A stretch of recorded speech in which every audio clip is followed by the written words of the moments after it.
Let's move on to Nebraska, a state you think about so little you didn't even realise that's not Nebraska. This is Nebraska. Come on, it's your country. That's not OK. Nebraska had some big and surprising news this week. Nebraska is now the first conservative state in more than 40 years to abolish the death penalty. That's right. You will no longer be sentenced to death by lethal injection in Nebraska, unless you count drinking their subsidised corn syrup through a straw, which is slow-acting, but it will get you in the end. Nebraska has actually become the 19th state to outlaw the death penalty, but it wasn't easy. Their governor and enormous human thumb, Pete Ricketts, was staunchly opposed to the whole idea. My words cannot express how appalled I am that we have lost a critical tool to protect law enforcement and Nebraska families. Words cannot express? Why don't you try? It's a written public statement, you giant shaved owl. And incidentally, they picked the perfect photo there. Just look how happy he is at the idea of lethal injections.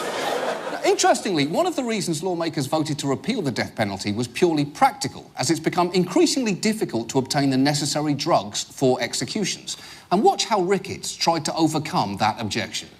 Yesterday, Nebraska Governor Pete Ricketts announced the state has successfully purchased drugs to administer the death penalty. So he's essentially saying, hey guys, great news, I found the murder drugs that I've been looking for. How is that good news, you unpeeled hard-boiled egg with teeth? But it turned out anyway, his plan was a little flawed. First, the drugs he found were located in India and cost nearly $55,000 in taxpayer money. And that's expensive. We are talking Adderall in the Yale Library during finals week expensive. And secondly, there was this.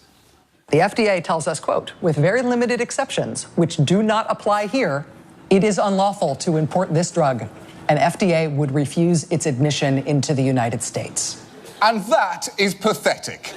Because saying that you've got access to high-quality drugs from India and then not being able to deliver is embarrassing enough when you're a high school junior trying to get into your prom date's pants. It is downright humiliating when you are the adult governor of a state trying to desperately kill people, you dollar store Lex Luthor.